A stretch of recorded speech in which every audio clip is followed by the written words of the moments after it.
Le micro.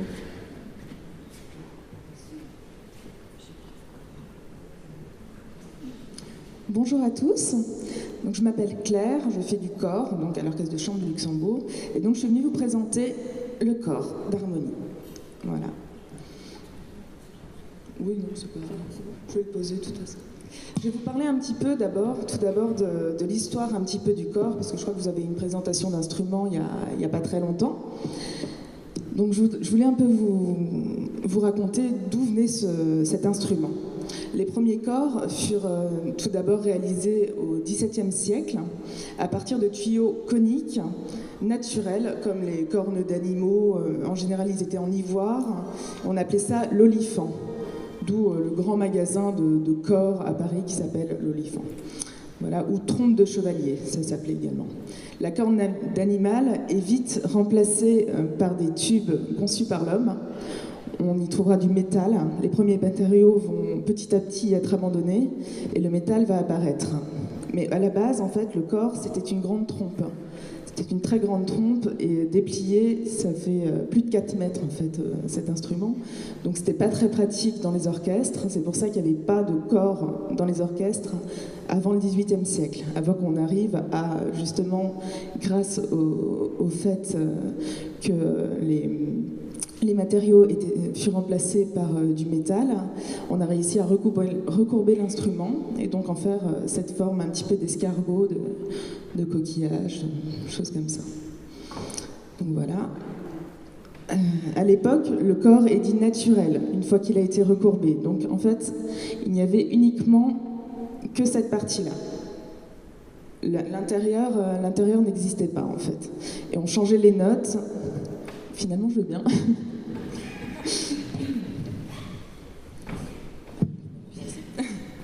On changeait les notes, en fait, avec la main. Donc, on bouchait plus ou moins pour avoir, pour essayer d'avoir toutes les notes de la gamme. Voilà.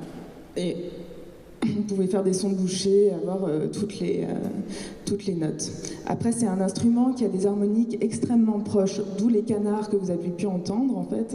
C'est très facile, on dit que c'est l'instrument le plus ingrat de l'orchestre, et un instrument divin, parce qu'il n'y a que Dieu qui sait ce qui va pouvoir en sortir de cet instrument. Les harmoniques sont vraiment proches, donc il est très facile de frotter la note supérieure ou inférieure. À la base, il n'y a pas de piston. C'est seulement en 1814 que les premiers pistons apparaissent. Ce pas des palettes, c'était des pistons et c'était placé sous la coulisse d'accord, derrière, donc il n'y avait rien. Et il y en avait 2 uniquement. On a été jusqu'à 6 pistons et puis ils se sont aperçus que ce n'était pas une très bonne idée. Donc le cor moderne est seulement apparu à la fin du XVIIIe siècle. Je vais vous parler de l'embouchure. Vous voyez, ça c'est l'embouchure. Donc elle est toute petite et elle n'est pas comparable à celle du trombone ou celle de la trompette qui, à l'intérieur, en fait, elle a un intérieur conique. Excusez-moi, je me perds dans mes notes. Alors, l'embouchure du cor est de petite taille, comparée à celle du trombone et de la trompette. Elle est de forme intérieure conique, et cette forme conique, nous la retrouvons donc sur toute la longueur de l'instrument. Sur toute la longueur de l'instrument, c'est ce qui permet en fait à cette perce conique, qui s'étend jusqu'au pavillon, de produire un son qui est beaucoup plus doux que celui de la trompette, qui a par exemple une forme, lui, au contraire cylindrique, et qui va émettre un son beaucoup plus brillant que le cor. Alors on produit des sons, des notes, donc par vibration des lèvres sur l'embouchure, comme ça. Mais il y a également les palettes qui nous aident à changer les notes, qu'elles soient plus ou moins hautes ou basses. Je vais vous parler du pavillon également. Alors le pavillon, donc c'est ça. Chez moi, il se démonte. Comme ceci. C'est une question pratique. Hein. C'est moins lourd, on va dire. Alors le pavillon, on s'en sert pour le soutien de l'instrument, mais également pour la justesse. Donc on arrive à corriger les notes en fermant ou en ouvrant plus ou moins la main. Voilà. Et pour faire des sons bouchés également. Après, nous avons différents types de corps. Donc il y a beaucoup de corps. Il y a le corps de chasse donc, qui a été utilisé au départ pour la chasse à courre, les choses comme ça. On a le corps naturel. Ça, c'est l'ancêtre du corps. Donc c'est sans palette. Comme je vous ai expliqué, il n'y avait pas l'intérieur du tout. Il comprend un ensemble de tons. Donc c'est des tuyaux de longueur adaptés à chaque tonalité. Parce qu'à l'époque, donc, il n'y a pas de palette, donc pour changer les notes, on les change et avec la main et avec des tubes. Donc on change des tubes, tout bêtement. Il y a le corps des Alpes. Alors lui, il est en bois, il est fait avec un tronc d'arbre en fait. Il a une forme coudée, très longue, comme ça. On utilise beaucoup le corps des Alpes en Norvège, dans tous ces pays-là. C'est très très joli. On a le tuba wagnérien ou le saxotromba. La forme, elle est plus proche du tuba, mais elle reste jouée par des cornistes. Là, ce que je suis en train de vous décrire, c'est tous les types de corps qui existent, parce qu'il n'y a pas seulement le corps dit moderne, corps double, ou chez moi d'ailleurs le corps triple. Il y a aussi on doit être capable de jouer tous ces instruments-là. Donc il y a le corps viennois aussi, utilisé traditionnellement dans l'orchestre philharmonique de Vienne. C'est souvent que là-bas qu'on utilise d'ailleurs cet instrument. Et le mélophone, alors c'est plus proche de la trompette et c'est utilisé dans le jazz parce que le corps d'harmonie on ne fait pas de jazz. Ça n'existe pas chez nous. Donc voilà, ça c'était pour vous présenter un petit peu le corps. On a la sourdine, ici, qui sert à atténuer le son un petit peu plus, encore. Voilà, c'est ce que je voulais vous expliquer un petit peu sur l'instrument. Je ne sais pas si quelqu'un veut essayer. Oui ? Voilà. Toujours le même. Encore quelques années, je pourrais prendre des leçons. Ah bah venez.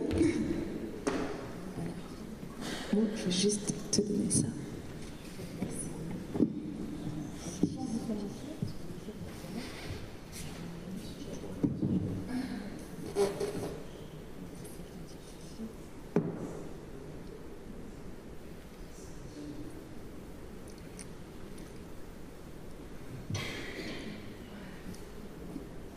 Comme si on avait une petite miette de pain sur le bout de la langue. Alors, on ne crache pas dans l'instrument. Ce que vous voyez quand je vide les os, c'est de la condensation d'air. Hein. C'est pas de la bave. Donc comme si on avait une petite miette de pain sur le bout de la langue. On fait un M avec les lèvres. Et...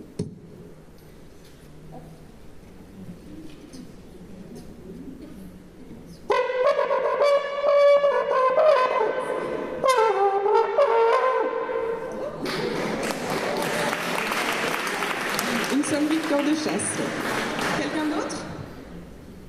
Quelqu'un d'autre pour essayer? Vous vous rendrez compte de la difficulté comme ça? Non? Ah, voilà.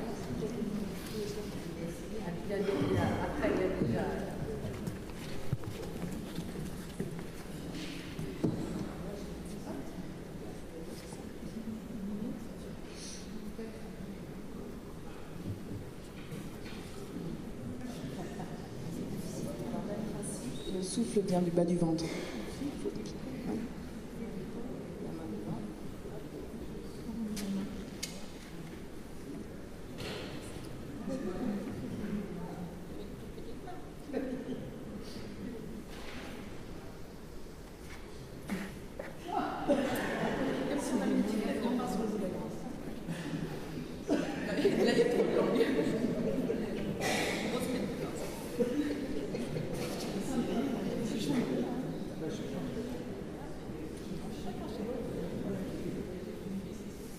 Essayez voir comme ça déjà, sans la bouche.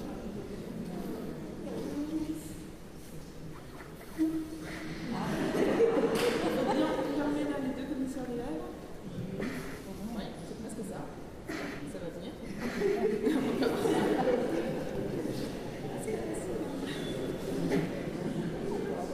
faut bien que ça soit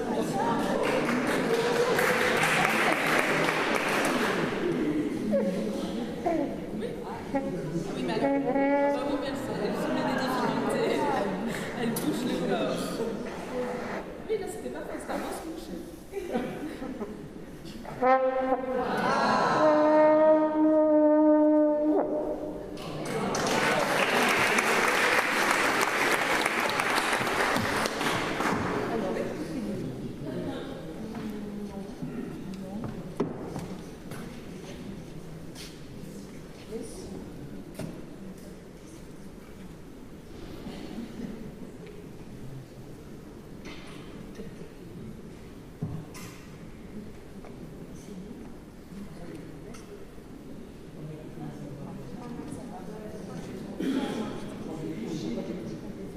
va boucher complètement.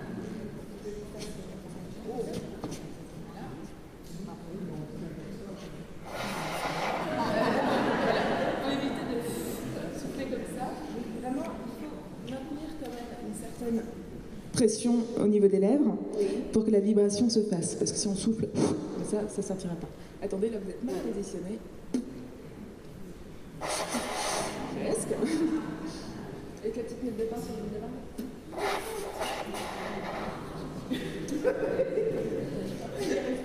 Merci.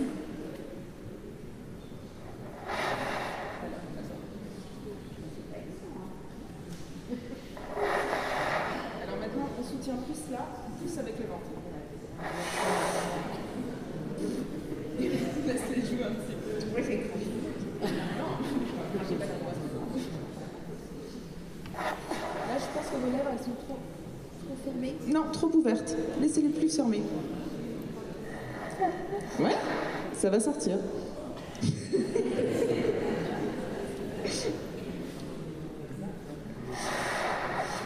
La petite miette de bain. Faites comme ça. Non. Faites ça, c'est bien. Ouais, c'est pas mal. Mais on maintenant quand même de...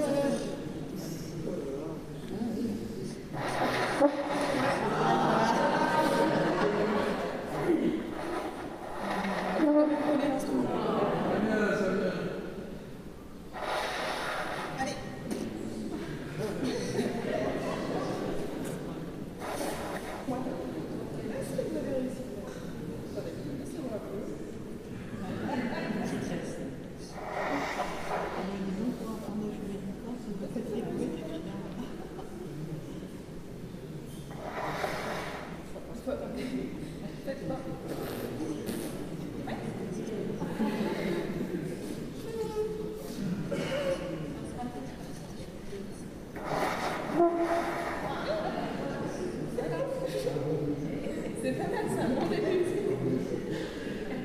Fermez plus la bouche.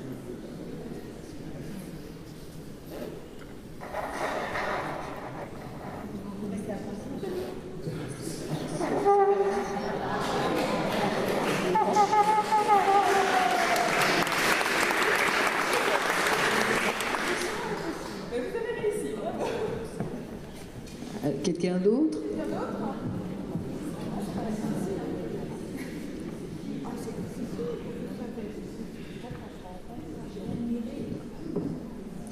Plus personne? Vous osez plus maintenant, hein?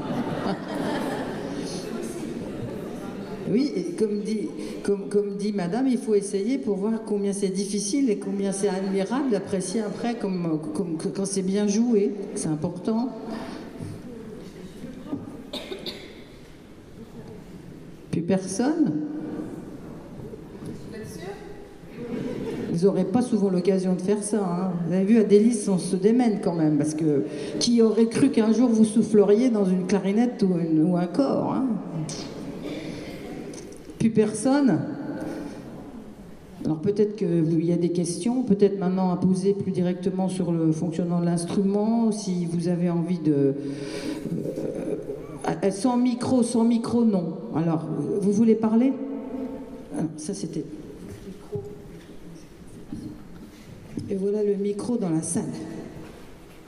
S'il vous plaît, la forme de la bouche peut vous aider? Ah, tout à fait, oui. La forme de la bouche, vous voulez dire... Enfin, en fait, plus ou moins, on ferme les lèvres, puis Exactement. le son va monter à l'aigu. Ça vous aide. Et quand on détend les lèvres, on va plus dans le grave. Effectivement, oui. Oui. Après, la forme des lèvres, c'est pas parce qu'on a une grosse bouche comme moi qu'on va réussir à mieux jouer. Ça non. Oui, d'accord. Voilà. Et il y a la langue aussi qui nous aide beaucoup au niveau... on va plus coller la langue au palais, par exemple, si on veut monter dans les aigus, et on va plus la baisser si on veut aller dans le grave. Ah, d'accord. Voilà. Merci. Je vous en prie. D'autres questions? Moi, c'est à la clarinettiste que je voulais poser une question. Enfin, j'ai deux questions. Oui. Une interrogation et une question. Vous avez présenté tout à l'heure l'instrument, vous avez dit que principalement c'était de l'ébène. Je sais qu'aujourd'hui, on a des modes de fabrication avec de la poussière d'ébène Oui. et de palissandre. À votre avis, est-ce que, puisque vous avez évoqué la difficulté, puisque tous les bois travaillent et qu'à un moment donné, ils peuvent se fissurer, est-ce qu'à votre avis, la méthodicité aujourd'hui, dans la modernité, permettrait d'éviter cette chose, puisqu'on sait que l'aggloméré tient quand même mieux que le bois lui-même? Oui, figurez-vous que ça existe déjà. Ça s'appelle la clarinette Greenline. C'est effectivement fait à base de poudre d'ébène et de carbone. Donc c'est un amalgame de ces deux choses-là. C'est comme une pâte qu'on va durcir. Donc je sais plus, je crois que c'est 95% de bois et un petit peu de poussière d'ébène qui fait que ça ne fend plus. Moi j'ai joué ces instruments dont vous parlez, les Greenline, pendant 10 ans. Là, depuis 3 ans, je suis retournée à des clarinettes en bois. Personne n'a vu la différence à l'orchestre. Voilà. C'est juste, j'avais envie de retourner au bois, mais ça existe déjà, et pour les hautbois aussi, parce que les hautbois fendent beaucoup. Mais il y a le côté, les musiciens professionnels, des fois, ont l'impression de jouer des clarinettes en plastique, et ça leur plaît pas. Voilà. Mais moi personnellement, voilà, moi personnellement, j'en ai joué, et je trouve que ça s'entend pas. Voilà. Et la deuxième, l'interrogation, vous avez donc évoqué je dirais les débuts de la clarinette. Oui. Vous avez évoqué le chalumeau, qui était en fait déjà un instrument du Moyen-Âge. Est-ce que, pour vous, bien sûr, vous jouez dans de la musique, vous jouez de la musique classique. Est-ce que vous faites partie de ceux qui sont tout à fait d'accord sur l'évolution de la modernité? Puisque, en fait, pour moi, la clarinette, elle a pris une grosse évolution à la période du jazz. Oui. Puisqu'en fait, la clarinette, elle était employée essentiellement avant dans la musique classique et à l'opéra, dans les grands orchestres. Elle n'avait pas tellement, on ne la voyait pas tellement en termes de musique populaire. Ah, est-ce que je suis d'accord avec ça? Oui. Ah bah oui, complètement, oui. Moi, personnellement, je maîtrise pas tous ces styles-là. Il y a la musique klezmer aussi, dont on n'a pas parlé, parce que je me sens complètement incapable de le faire. C'est vraiment une technique très différente de la technique classique. Ça s'apprend, je pourrais l'apprendre, peut-être un jour je vais le faire. Mais voilà, ça permet aux musiciens d'explorer. Je trouve ça fabuleux de jouer de la clarinette, justement pour ça. On peut jouer de la musique complètement classique et aller partout où on veut. C'était ma question, puisque bien souvent aujourd'hui on entend moins des musiciens que plutôt des gens qui écoutent la musique dans une défense du purisme, en disant, on l'a vu par exemple avec les chanteurs, c'est ce dernier siècle où on a vu des grands ténors faire des spectacles avec des gens de la musique populaire et qui ont été décriés parce que d'un seul coup on avait fait un genre comment dirais-je, on avait créé un élément qui sortait du purisme et c'est vrai qu'aujourd'hui la clarinette, à travers la clarinette et de son développement du saxo, elle a vraiment été mise à la disposition du public. Voilà. Oui, oui. Moi, les ténors qui font un peu de la variété, c'est pas ça m'intéresse pas trop. Mais par contre, je pense que ça a amené un public qui s'intéressait pas du tout à l'opéra et qui ont pu, avec ça, découvrir plein d'airs d'opéra. Donc, je pense pas que ce soit un mal. Voilà. Ma question était toute banale. Est-ce qu'il faut beaucoup de souffle quand on choisit cet instrument, enfin, pour l'une ou l'autre? Oui. Est-ce que c'est un critère ou c'est simplement une technique de position des lèvres qui... Ah non, alors ça se travaille. Ouais, d'accord, il faut quand même donc du souffle. Oui, on peut développer une capacité pulmonaire. Voilà, enfin, ça se travaille vraiment, quoi. La colonne d'air, ça s'appelle chez nous la colonne d'air, les mots parlent un peu d'eux-mêmes. C'est de l'air qui est droit et au début on n'y arrive pas et à force de le travailler, on va faire des phrases de plus en plus longues et ça vient assez rapidement, c'est musculaire. D'accord. quand on choisit, vous par exemple, si c'est pas trop personnel, vous avez choisi cet instrument à partir de quels critères? C'était le son qui vous plaisait ou Les clarinettistes étaient sympas, je sais pas. La classe était sympa. Ils avaient besoin de... Il n'y avait pas beaucoup de monde dans la classe. Et j'aimais quand même le son. Le son était doux, j'aimais bien. D'accord. Merci. Claire, tu veux répondre à la même question? Oui. Moi, j'ai choisi le corps, en fait, parce que moi, je suis issue d'une famille de musiciens. Vraiment, on est tous musiciens professionnels depuis des générations. Et en fait, ma mère a été la première femme en France à avoir un prix de corps à l'âge de 18 ans. Et donc, elle m'a transmis le flambeau. Parce qu'à 6 ans, on ne sait pas qu'on veut faire du corps, on sait pas. Donc voilà, j'ai suivi un peu les traces de ma maman. Voilà. Et j'aimais beaucoup, évidemment, la sonorité. Et puis c'est vrai qu'on peut faire plein de choses avec le corps. Ça se joue dans... Il y a beaucoup de musique de film extraordinaire où il y a énormément de corps. C'est un très bel instrument. Il y a une autre question devant, Marion. Puis, Oui, c'est une question de colonne d'air aussi. Comment est-ce qu'on obtient la multiphonie? Par rapport à ce que j'ai joué tout à l'heure, c'est des doigtés. C'est mes mains. C'est des doigtés spéciaux pour les multiphoniques. On peut les obtenir avec la bouche aussi. Il y en a des centaines. Attends, parce que les gens m'entendent pas. Qu'est-ce qui se passe dans la clarinette? Il y a plusieurs sons qui sortent. Mais j'ai pas 2 colonnes d'air. J'aimerais bien, mais j'ai pas. C'est la même colonne d'air qui va faire que, je sais pas, à l'intérieur ce qui se passe, je pense que la colonne d'air est cassée par le fait des doigtés spéciaux et ça fait sortir 2 sons. J'ai pas de meilleure explication. La gorge, ça dépend. Là, le doigté que je vous ai joué, c'est un doigté qui sort tout seul, j'ai rien besoin de faire. Mais y a des doigtés qui sortent très très mal où il faut beaucoup bouger ici, chercher avec la langue, avec le palais, avec la gorge, souffler plus ou moins fort. Enfin, il y a beaucoup de paramètres qui rentrent en jeu pour sortir un multiphonique. Mais celui de tout à l'heure, il était facile.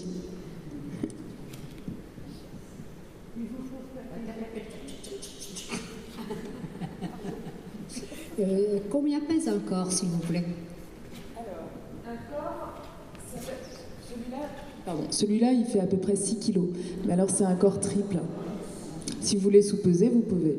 C'est un corps triple. Donc moi, les corps modernes, ce sont des corps doubles. Hein. Donc on n'a que 2 rangées de coulisses. Et celui-là, on a 3, parce qu'il a un système qu'on appelle ça le fa aigu. Ça nous aide, c'est que des petites coulisses tout en dessous, et ça nous aide pour l'aigu, un petit peu. Alors Claire est très costaud, parce que moi, ma clarinette, elle pèse 800 grammes.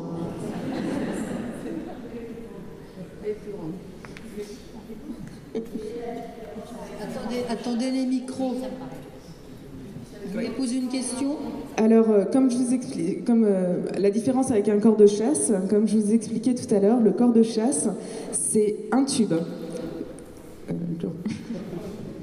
Donc, il n'y a pas toute cette partie, il n'y a pas de coulisses en fait avec le corps de chasse. Il n'y a pas de coulisses du tout. C'est juste un tour comme ça, uniquement. En fait, c'est la trompe. Ça va?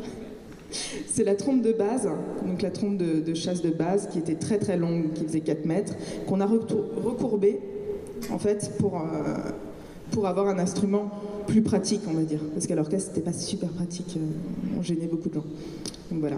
Mais la différence, c'est uniquement ça, et le fait que grâce à ce corps donc dit moderne, on peut jouer les notes avec des pistons, avec des palettes plutôt, et puis avec la main.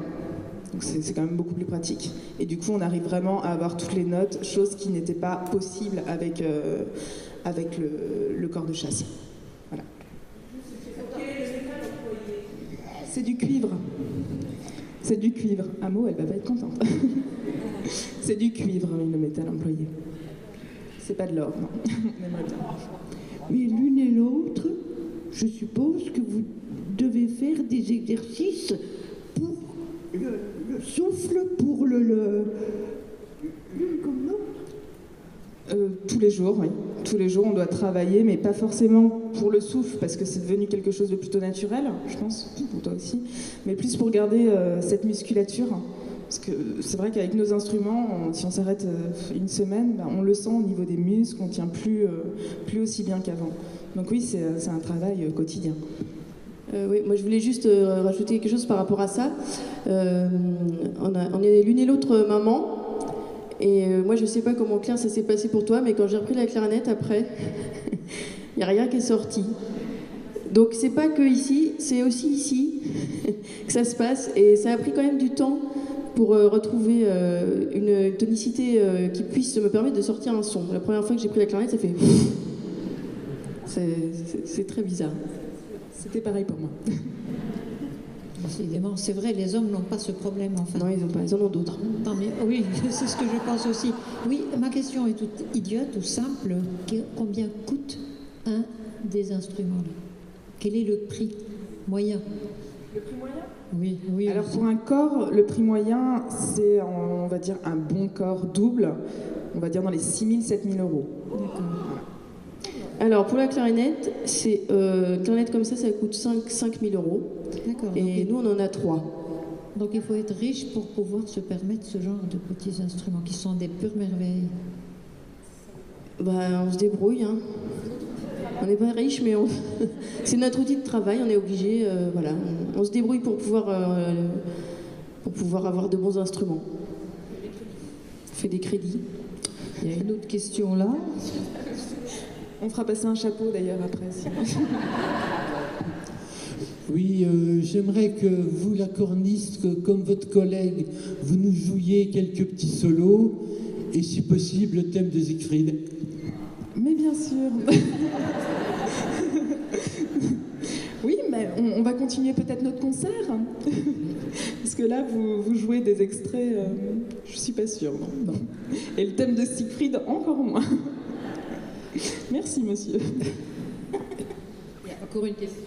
Non, c'est pas une question. C'est plutôt en réponse aux questions qui ont été posées. On vous parle, est-ce qu'il faut s'entraîner, etc. Vous avez précisé que tout venait aussi, vous avez parlé du problème des mamans, n'est-ce pas, qui à un moment donné, une fois qu'elles ont accouché, en fait, dans beaucoup de sports, l'énergie principale provient de ce qu'on appelle le tandem, c'est-à-dire que ce qui se trouve là où on a la compression pour faire augmenter la capacité de l'air et d'envoyer l'air dans la colonne de l'air. Donc en fait, toutes les personnes qui, comme vous, avaient des instruments avant, êtes de grands sportifs. Oui, c'est vrai. C'est un travail de longue haleine et c'est journalier. C'est le cas de le dire. Hein. S'il vous plaît, le corps, quel métal? En or. Non, en cuivre. C'est du cuivre. Après, c'est du cuivre. Il existe plusieurs couleurs après pour le cuivre. On peut avoir du cuivre blanc, du cuivre rosé. Ça va juste peut-être changer un petit peu la sonorité. Moi, je préfère le cuivre jaune parce que je le trouve plus doux. Le cuivre rose va être peut-être plus brillant. Et le cuivre blanc, pour moi, il est plus mat. Mais ça, c'est personnel. Voilà. Bon, y a-t-il encore... Ah oui, une question, puis après je voudrais rebondir sur un peu la thématique de la matinée en vitesse, mais donc encore une question, puis après il faut que vous continuiez votre prestation musicale. Merci.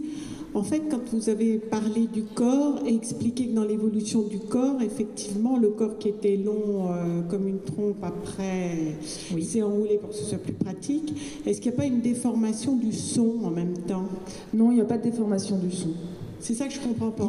Il est peut-être moins brut. Ça cogne. Ça colle. Le souffle, ça cogne le souffle, là, les vibrations. Mais en fait, cette forme, justement, qui est conique, fait que le souffle ne cogne pas. En fait, il tourne. Donc non, il ne cogne pas. Après, évidemment, la sonorité change un peu, étant donné qu'avant, c'était fait donc, en bois ou en ivoire. Donc ça change toujours un petit peu. Et que c'était fait après avec du métal, et que le cuivre est beaucoup plus doux. Il y a tout ça qui change un petit peu, effectivement. Bien, je voulais, comme je disais tout à l'heure, renouer peut-être avec la thématique, parce que vous avez vu que je vous ai annoncé cette matinée en l'ancrant dans la thématique de l'émancipation. Alors vous vous demandez peut-être pourquoi, quel rapport il y a entre jouer du corps, de la clarinette et s'émanciper. Et en fait, j'ai compulsé un petit peu quelques livres comme ça sur cet instrument et sur la musique en général. Et j'ai découvert, d'ailleurs ça va pas être une découverte extraordinaire, mais c'est vrai que quand on pense cor, quand on pense clarinette, quand on pense trompette, on pense plutôt homme. On pense plutôt, d'ailleurs, c'est même étonnant parce que dans les livres, on parle de sexe de l'instrument, comme si les instruments étaient sexués. Et jusqu'à très récemment, finalement, parce que si on compte en une cinquantaine d'années, on ne voyait pas tellement de clarinettes jouées par des femmes dans les orchestres, surtout symphoniques et classiques, et encore moins de cornistes femmes. Donc c'est pour ça que j'avais choisi, on a choisi ce duo féminin. On voulait même que ce soit un trio, puis ça n'a pas collé parce que c'est difficile de se mettre à plusieurs pour caler les emplois du temps, avec une trompette en plus jouée par une femme. Et je trouvais que c'était intéressant parce que finalement je me suis rendu compte que peut-être qu'il fallait lutter contre un certain nombre de préjugés. Alors peut-être pas vous maintenant, mais vos prédécesseuses, c'est pas ça, ont dû le faire pour pouvoir s'emparer d'un instrument. Alors il y a une anecdote qui est assez connue avec la fameuse, comment s'appelle, Sabine Meyer, oui, qui, donc ça remonte, je pense, dans les années, qu'est-ce qu'on dirait, 60, Yves, 60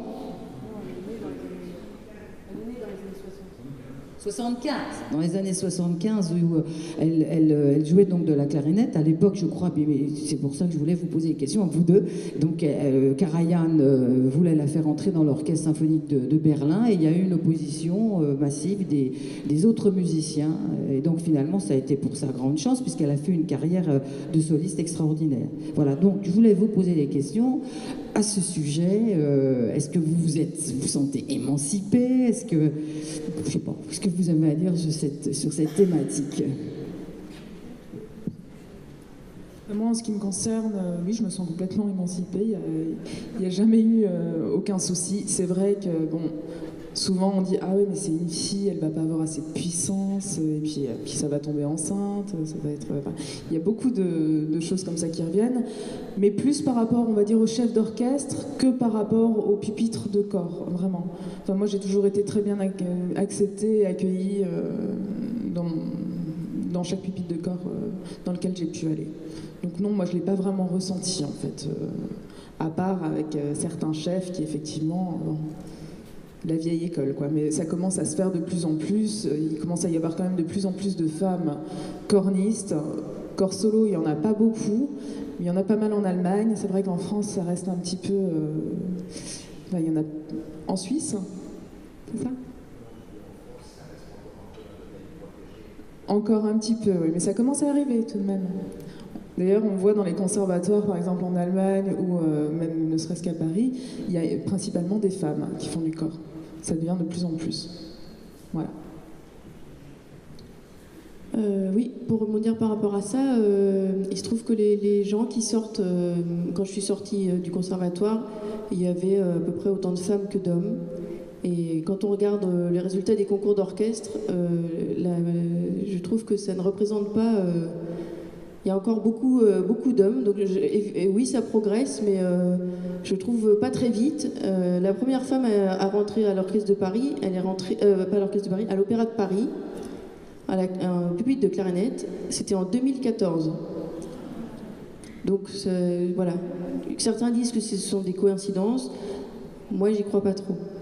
Voilà. Dans les orchestres prestigieux en France, il n'y a pas une femme clarinettiste soliste. Cette femme qui est rentrée à l'opéra, elle est seconde clarinette. Voilà. Ça commence à venir. À Toulouse, il y a quelqu'un qui est rentré, une femme qui est rentrée clarinette solo, et c'est vraiment dans les orchestres prestigieux français, c'est la première. Donc voilà. Et au corps, il n'y en a pas. Oui, donc il y a encore du travail à faire. Donc il y a encore du travail à faire. Il y a peut-être des questions sur cette thématique dans la salle.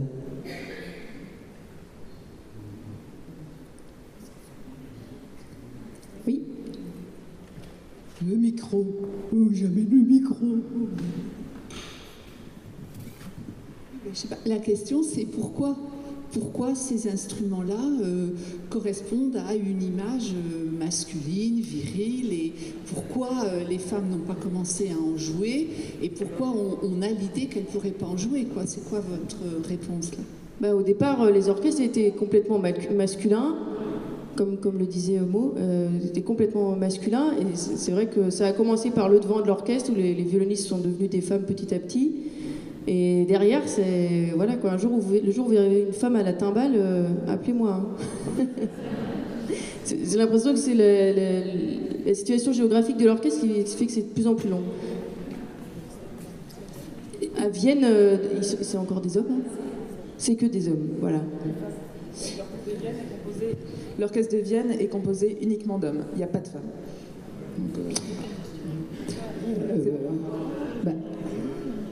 J'entends pas. À l'orchestre de Vienne, pas pour le concert féminin. Non, pour le Nouvel An, justement, il n'y a pas de femmes. Ça, ouais.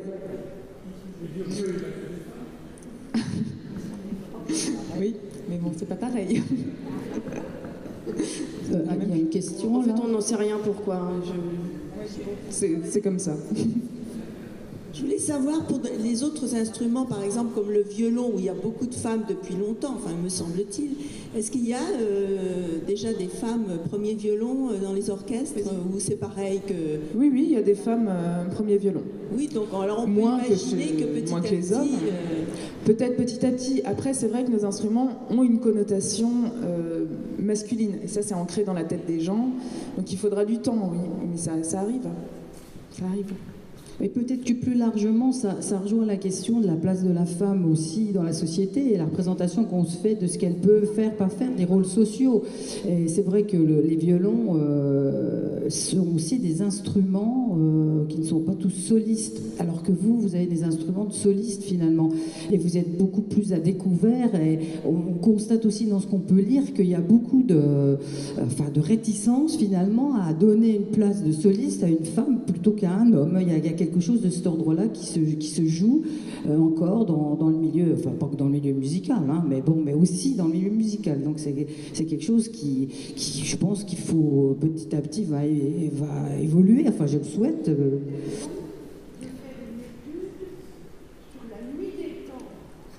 Donc, attendez, prenez le micro parce que sinon personne n'entend rien. Il serait bon, je pense, de faire une étude sur la nuit des temps et retrouver justement les origines, je pense que dans certaines ethnies, les spectacles sont réservés uniquement aux hommes. Il ne faut pas le... Comme quoi c'est très culturel, effectivement.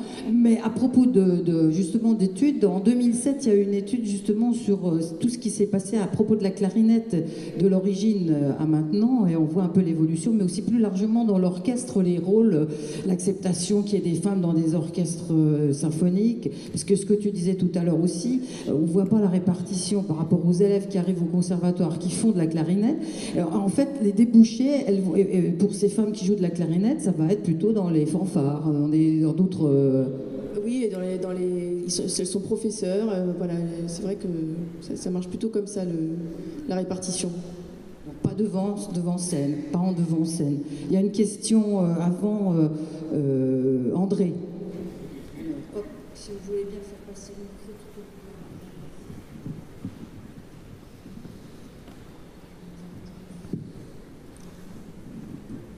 de suite. Oui. Je pense qu'il y avait aussi un instrument qui était féminisé, la harpe, et maintenant on voit apparaître des harpistes masculins. Hein, notamment, on a vu ça au Met samedi dernier, hein, et on en voit de plus en plus. Et donc il y a une école qui privilégie ce... Oui, la harpe et la flûte même. Voilà, oui. Donc ça tourne. Hein, c'est pas... Ça tourne. Voilà. Peut-être à votre avantage que... Non, mais moi, la harpe, ça m'intéresse pas.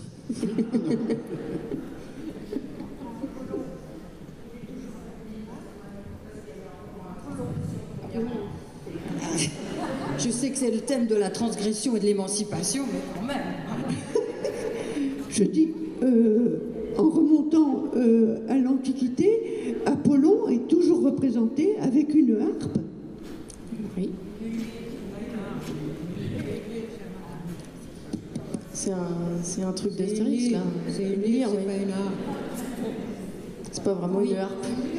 Moi, c'est une toute petite remarque, c'est que dans toutes les sociétés humaines, oui, madame, dans toutes les sociétés humaines, on a toujours vu ce qu'on appelle la division sexuelle du travail. Il y a d'autres métiers, par exemple, potier, ça a toujours été les hommes, le tissage, ça a toujours été les femmes. Et on commence à voir apparaître des femmes potiers et des hommes tisserands. Oui, mais pour les instruments de musique, je pense que ça rejoint le reflet, enfin la société en général, tout simplement. Et puis autre chose, nous les femmes, on a la petite poche que eux n'ont pas, qui nous permet de les porter, de les accoucher. Ça nous fait beaucoup de dérangements. Ils savent pas à quoi ils ont échappé, hein, mais ils sont bien. Franchement. Hein. Non, mais même sans parler de la grossesse et de l'accouchement, une fois que vous avez des enfants, que vous avez par exemple, vous avez un concert le soir, vous avez un truc très important à jouer, ben, le concert est à 8h, à 19h30, il y a votre enfant qui vient vous mettre du vomi sur votre pantalon de concert, qui veut pas manger, la babysitter arrive, enfin voilà, ça vous met pas non plus dans l'ambiance d'un concert très facilement. C'est un travail aussi à faire pour la femme. Enfin, pour l'homme aussi, mais on en bave un peu plus, je pense, de ce côté-là, de ce métier d'artiste musicien, et en même temps de femme au foyer. On doit assurer des deux côtés, vraiment. Oui. Moi, je vais rebondir, parce que je voulais prendre la parole encore tout à l'heure, mais vous venez d'évoquer le problème. Vous parlez d'émancipation, mais au-delà de l'évolution des sociétés, il y a aussi une chose que les femmes ont en charge, c'est à un moment donné de faire un choix, quelquefois choix difficiles, choix qu'elles font quelquefois sur deux voies différentes, d'être mère et d'être salariée, ouvrière, peu importe ce que l'on fait. Et en fait, la place de la femme dans la société, c'est vous qui la faites, mais contrairement à nous ne faisons pas de choix. Nous suivons notre chemin. Vous avez à faire le choix entre un choix professionnel à un moment donné et le choix de l'équilibre de votre foyer. Oui, on essaye de faire les deux. Bien, on va peut-être... de toute façon, on aura l'occasion de prolonger ces discussions autour de cette thématique, puisque voilà. C'est la thématique de l'année. Donc, ce qu'on va peut-être faire, c'est que vous redonnez la parole musicale. Berlioz disait que la clarinette était la plus belle femme de l'orchestre.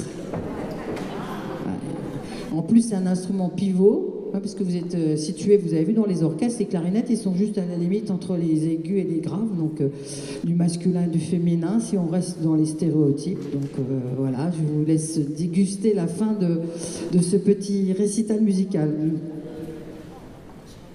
on va jouer 3 pièces, 3 compositeurs différents. Tout le monde m'entend ?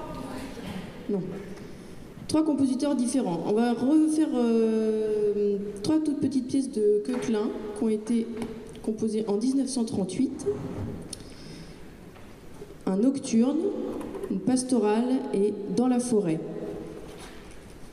Ensuite, non, je t'en prie, on jouera une Children's Song de Chick Corea.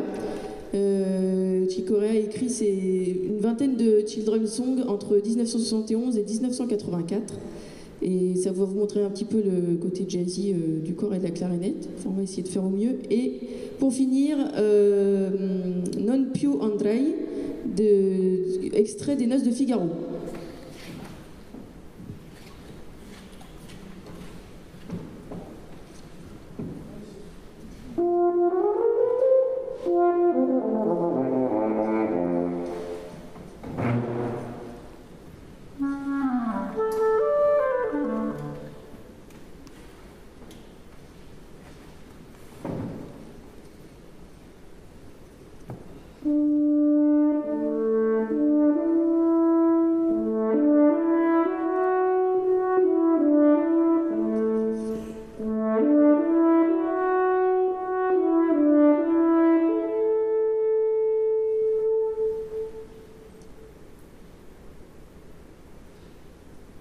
Thank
you.